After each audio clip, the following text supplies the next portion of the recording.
Dragon of the game likely going to be going down to Team Forge. This is going to be the Mountain Drake. And that's going to give you a bit of extra damage to epic monsters as well as objectives. So 4G going to be pretty happy with that one. Going to help up their siege, which they definitely need, because if you just have a look at their composition, it's not actually fantastic at taking down turrets. And the next dragon is going to be Ocean as well, so we'll probably see more contest over that one. Because that is just useful throughout the entire game. And I'm just seeing Hiva just roam throughout the jungle. So kind of hitting a low on the action, but we're seeing some item breakpoints. Jizuki now hitting that Spirit Visage. First big item of the game. Only 10 minutes in. That's a lot of gold put in there. Mimic is going to go toe-to-toe with Trucklax. And you can see how this matchup is not very good for Puppey, because there's very little he can do. He's even have to charge up the ultimate. Oh. That was actually a nice play by Mimic. He was trying to flash out of the range of Keeper's Verdict, but because he kind of flashed into the line that was coming out, he just got knocked that back anyway. Yeah, he was able to jump off to the side or behind. A little bit unfortunate for Mimic. He's going to lose his flash for very little gain. He is going to get a bit of damage down onto that turret, though. So you can start to see now how oppressive that Trundle can be up against the Poppy. Especially now that the Tiamat has been completed, Mimic is not being afraid to just go all-out aggressive. The turret is still relatively healthy, and the chase is in the top half of the map, so that is going to force Mimic to go back, and he's now going to move towards that Balmy Cinder. It's quite a cost-efficient item to just pick up the Balmy Cinder rather than just rush that Sunfire Cape, so likely he's going to go for that and then move towards the Ravenous Hydra. It's also like he's not threatened at all in this lane, because he's gone for none of the defensive items and only the offensive components. The offensive component being the Balmy Cinder and the Tiamat. Whereas on the opposite side, Trucklax is going straight towards his Sunfire Cape. Jizuki got the Crimson Rush, but unfortunately nothing to steal the blood out of right now.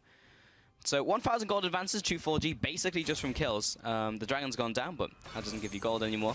The chase is going to be coming after Taiki. I'm not really sure why Taiki jumped in there, but does have his ultimate. He's going to Chrono Shift in this 1-on-2. It's actually not too bad for him with Mimic coming down and Jizuki in from the mid lane. Trucklax is going to get slowed. The chase is going to have to flash over the wall, and Zico will cut off his aggression route with the gravity field.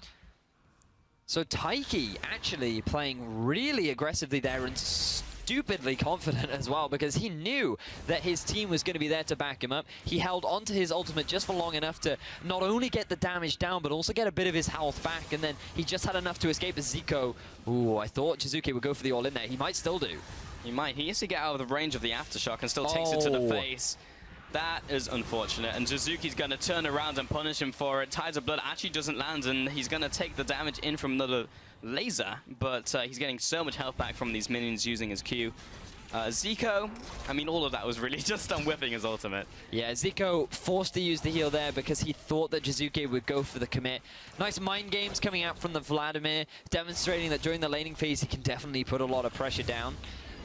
Because of the pressure that Jizuki was able to draw, that means that 4G felt very confident moving towards taking that Rift Herald, and given the strong vision control they had around there, it was a nice easy pickup. And now 4G looking to put a bit of damage down onto this mid tier 1 turret, as the bottom lane of Kick are being forced continuously underneath their tower.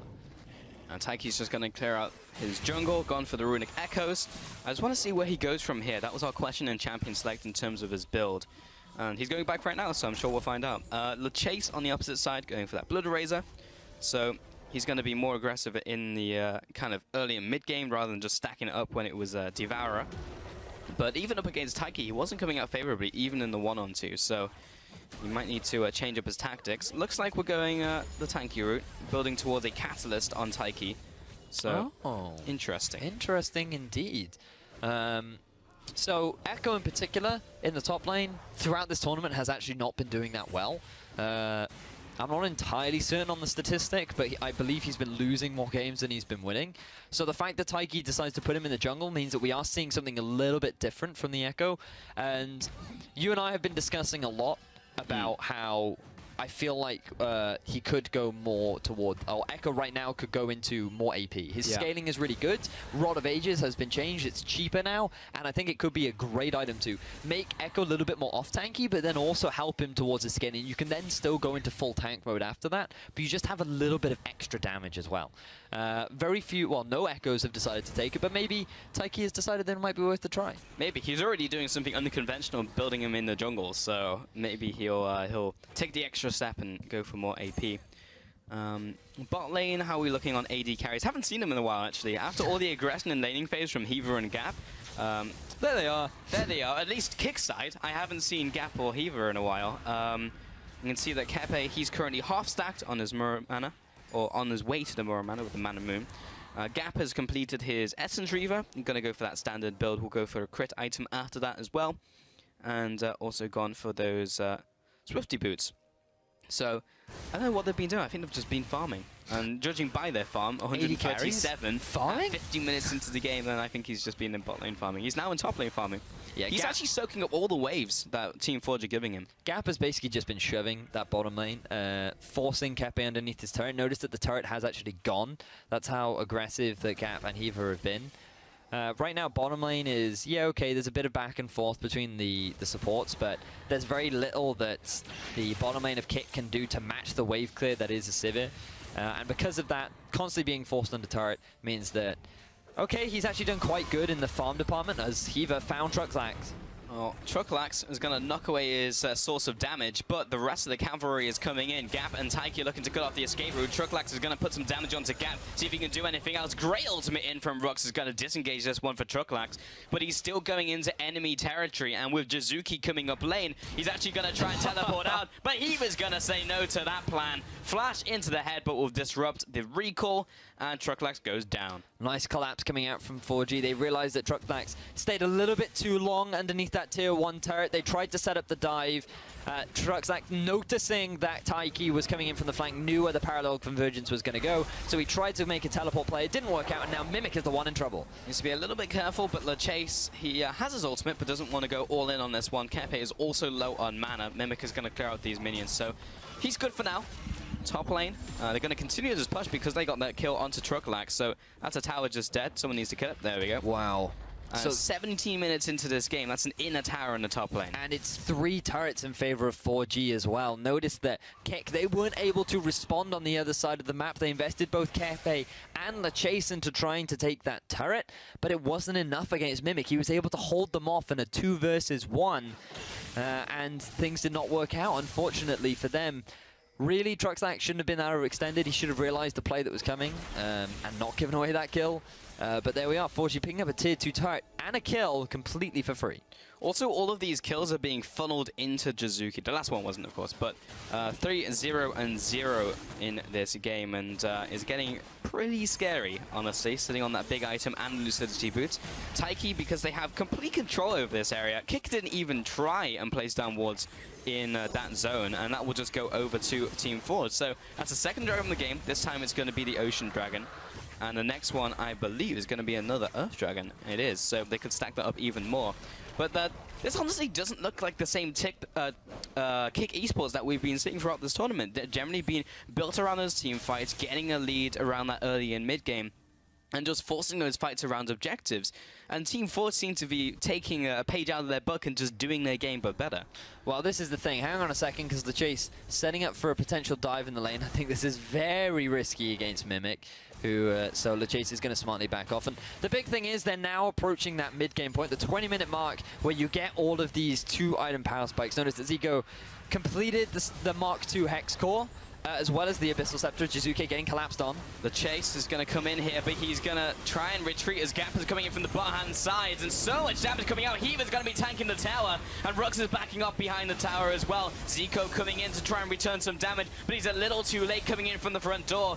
Banana shot out from Kepe only really tags a couple of the retreating members. Jizuki is going to get tagged up and burns out of this fight. 1-0 and the tower over to Team Forge. And this is the difference between 4G and Kick. 4G have so many ways to press the go button. They have On the Hunt, they have the Alistair, they have the flank in from Taiki and Mimic, and there are just so many options for them to go, right, we want to fight around this objective, whereas Kick do not. It just takes one target to get caught out of position, and then there is nothing that team can do. Truxlax not having any teleport, no way for him to join this fight. He's sitting up in the top lane, and Kick tried to find an opportunity. Jizuke just sitting on the front line is easily supported up by his teammates. Hiva coming in from the flank, followed up by the support from the On the Hunt, means that there is no way you're escaping from that tanky cow, and 4G just easily set up the dive into the turrets for a very nice further, or just furthering their gold advantage. Such a good Hemo Plague out from Vladimir as well. Jizuki just nailed 3 targets, everyone in that fight, and they just got melted on top of that. And he's got 4 kills in this game, and he's actually just built a Warmog. He is very tanky. He has quite a lot of health. So he's just got shy of 3,000 health right now. So, Vladimir. So, every 25 points of health gives Vladimir 1 ability power, right? Yeah. So if you get given 800 health, divide that by 25 is 4, 4 times by 8 is 32. Apply the quadratic formula. He gets 32 additional ability power by going for Warmogs. Is that really cost efficient? I don't know. On the Hunt gets popped. Let's find out. He was going to come in for the engage here. WQ comes out. Taiki's into this fight as well. Gap is just trying to put as much damage as he can onto these minions, trying to use the ricochet, but maybe the bit off more than they can chew. Teleport now coming out from Jizuki. He's into the fight, but there is no fight to be had. And he'll just kind of be wandering around in circles, looking for someone to Crimson Rush. Zico is just caught out in the jungle, or maybe he's caught out 3 members by himself. Respect the ultimate. 2 kills and the 1-on-3. And Zico comes out with the double kill. Rux and Truxlax, Jizuki now overextending, and everyone is just so split. But he's going to go in and try and do the same 1-on-5 this time. Lands a 4-man ultimate, gets so much of that health back, and he'll be out of this one. So that was a 2-0 this time over to Kick.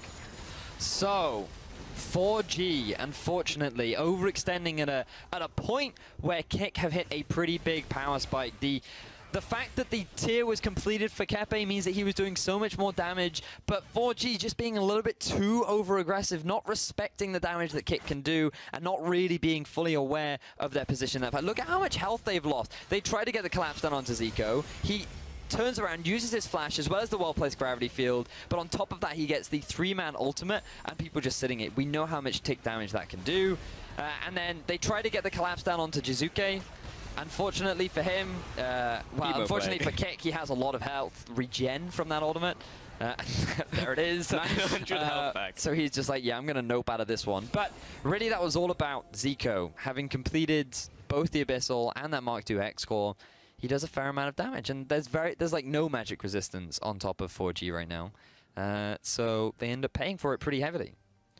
Jizuki 4-0-0 has a lot of farm, has a lot of items, and also Jizuki wasn't even in that last fight until the end after he teleported in. So if Team Forge just group up, that sounds like a very solo queue thing to say. It's just like group 5, go mid, and do something. But honestly, in this game, they should do the first part. At least having Jizuki in their lineup is fairly useful when a lot of their gold is on that one champion. Okay, so I understand the Warmogs a little bit better now. Okay. Because the E actually scaled. So hang on a second. Zico, he's going to get burnt down in the bottom lane. Taiki's going to be tanking up the tower, popping his ultimate. Hiva now swaps towards him. In fact, everyone's so damn tanky down there anyway. And they get the revenge on Zico. Rux is going to try and defend the tower with Kepe and LeChase coming in for support.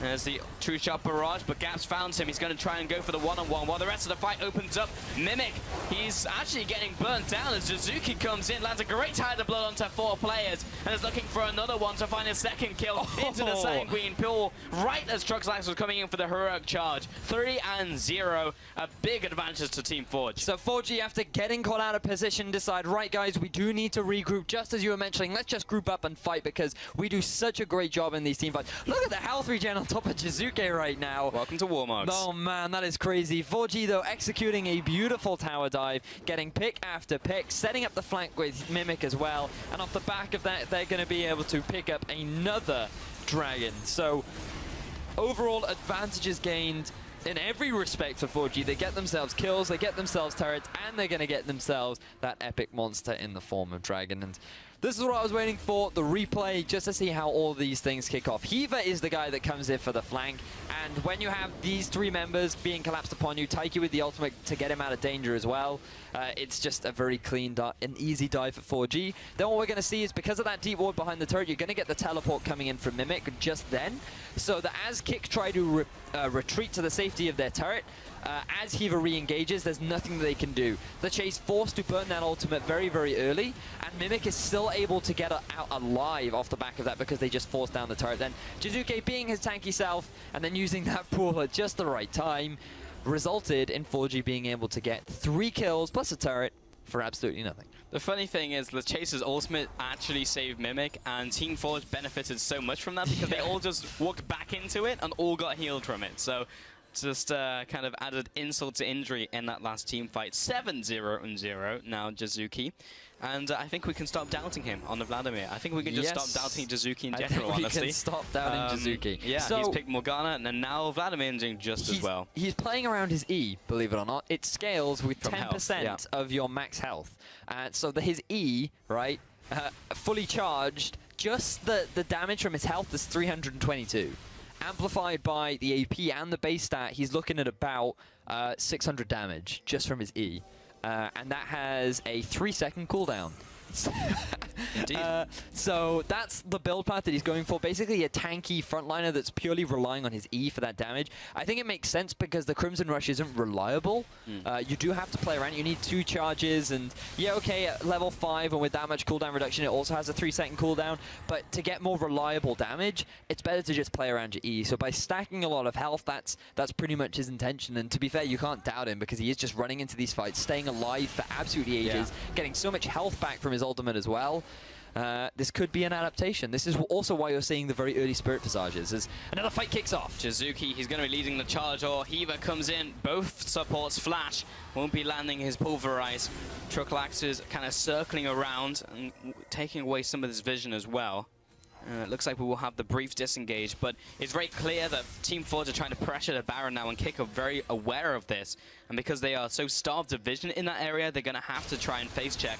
This Baron is already down to 75% HP. Hiva's over the wall, looking to zone people away, but this could be bad for Team Forge as Kick is coming in as a unit. Hiva, he's still going to be tanking the backlines, and they're going to take down the Baron first before turning their attention to this fight. Jizuki was actually caught in the gravity field, so now they want to be getting out of here. They already lost Hiva. This is not a beneficial fight. The Chase is going to jump right into the middle of everyone. Pop Lantras bite. Mimic is outside of the circle. He's going to walk back in. Taiki back into the fight with Chrono Break, but now walking away still. Losing 2 members, but taking down the Chase. That's a 1 for 2, but the Baron for Team 4 damage control, and they back off. Wow, so very close stuff coming out from 4G. Notice that the thing... 4G shouldn't have tried to go back into that fight because Zico's ultimate did so much damage on the backline. Honestly, 4G just weren't respecting it. Trucksack was eventually able to join the fight, but there were so many little things that went well for 4G in that exchange that made things work out. So the first thing is that Zico forced to burn his heal very early on, right? Before that fight even kicked off, so many summoner spells were used. And have a look at Hiva. So Hiva, he's keeping the smite away. Mimic is drawing attention with Jizuke, and they cannot avoid Jizuke or Hiva. Taiki and the rest of them keep the Baron, and the reason the Chase can't get the steal is because of that pillar on the backside of the wall, which denies him using that Dance of Arrows. So a lot of small plays to guarantee the Baron, but then they try to go for the re-engage. Yes, Mimic is going to get the kill onto Le Chase, but they end up overstaying and buying enough time for Truckslack to come in from the flank and get themselves an extra kill. So bit of a misplay. Trying to go for that re-engagement, but I think 4G overall are going to be pretty happy with that Baron. I also like the panic flash by Zico at the end there when Chrono Break came out, but Zico, without that flash, all of it comes back to bite him. Taiki comes after him with Gap and will just take him out. He was just trying to take blue, and now Gap has it. The Chase backing off to his tower, looking for the parallel convergence, but doesn't really want to jump in on that. Something you have to be very mindful of now that you can see the timers of the enemy buffs. it does mean that teams are going to be looking to play around them a little bit more, and 4G being able to pick that one up oh, Hiva just died. Okay, Hiva. Apparently he got caught out of position trying to set up a bit of vision. So now the numbers have even. The Taigi gets a lot of damage down onto Chase. I didn't even see where he died. There. That is a weird position to do. Well, I know people at home don't know what I mean. Yeah, well, but if you just have a look around the blue buff, you can see that little skull on the map. Yeah, we can CSI the death. There we go. That is a dead Hiva right there in the jungle. But now the siege comes in the mid lane. Team Forge looking to try and just get a couple hits down. Remember, they have 2 Earth Dragons, so every auto attack they get down on this tower will do even more damage. And basically made a paper at this stage. Bot lane Mimic is trying to come in for the split push, but one good E out from Zico will clear that one out. 45 seconds remaining on the Dragon, and this will be the last one before Elder. Mountain Drake. Is another Mountain Dragon, so this will be the 3rd one of the game. Yep. That's a very big mountain. On their way to completing their mountain range. Yep. There's 4G now setting up a siege. Jizuki, he's walking in, trying to find that 3rd proc from the chase. Hiva will take down the tower. The rest of his team gets CC'd by Zico, and that's the tower down. So that's really what Forge were looking for, and they'll send Jizuki back to base. He has TP, so does Mimic, and that's another problem in this game. Kick. Zico was having to take that heal, so doesn't have the ability to play around both of those lanes. Yeah, right now, just having a look at some of the items that have been completed. 3 items done for Gap. He is now very, very strong, going up against the Ezreal, who is also very, very strong, but the big difference is Gap being level 16 will have that slight base stat advantage, which will always, well, a significant base stat advantage now that he's just at level 17. I believe he's actually the highest level in the game, about to flame Horizon, his AD carry counterpart. Very impressive stuff. Like, Gap has gone a little bit unnoticed on 4G, but he definitely is one of the higher KDA holders on Team Forge. Well, I mean, he's just been soaking all of the waves throughout this game and then turning up whenever he kind of needed. There's the mountain range completed, and good stuff from Team Forge. But Jizuki's really been the big one on this team. That being said, Taiki is assisted in more than all of those kills that Jizuki has. He's just kind of been turning up and getting the last hits, but he's still doing a lot of damage. Be interested to see how much he has at the end of this game. And Void Staff now completed as well. I actually really like this build from Jizuki. I'm surprised we haven't seen more of it. Having just tanky stats that go into AP, and he's just unkillable because he has the health. He has more effective health as well, coming in from the Zhonya's Hourglass with the armor and magic resist from Spirit Visage, and then he can go AP after that. So, so would you say that you've now become a fan of Vladimir, Pulse? Just from Jizuki's play, I think so, maybe. I mean, not every game you're going to get 7 kills and then also be unkillable, but I just want to see... build you will. Right, I mean, I just need to see more Vladimir, I think, really, to make a good judgment. I also want to see more Swain, because Swain was fantastic to watch, but unfortunately they lost. But in laning phase... And it also took 60 minutes for them to lose as well. That is true. Trucklax, he's going to pin Mimic against the wall, coming in with the chase. With Zico, he's going to actually flash away, so Mimic's going to be down a flash in the next fight. So, the big thing now for Forge is how do they siege? Because Vladimir, okay, he's not the best at taking turrets, but with the changes now, the more ability power you have, you do a little bit more damage to turrets. Really big thing is the fact that your AD carry has such a low range. The Trundle has to get quite close, obviously. Same for the Melee Echo. So, how 4G are now going to break into the base of Kick is very much reliant on this Baron that's going to be spawning in a minute. 1 minute 30 to go on that one, and Elder Dragon will be spawning after 35 minutes.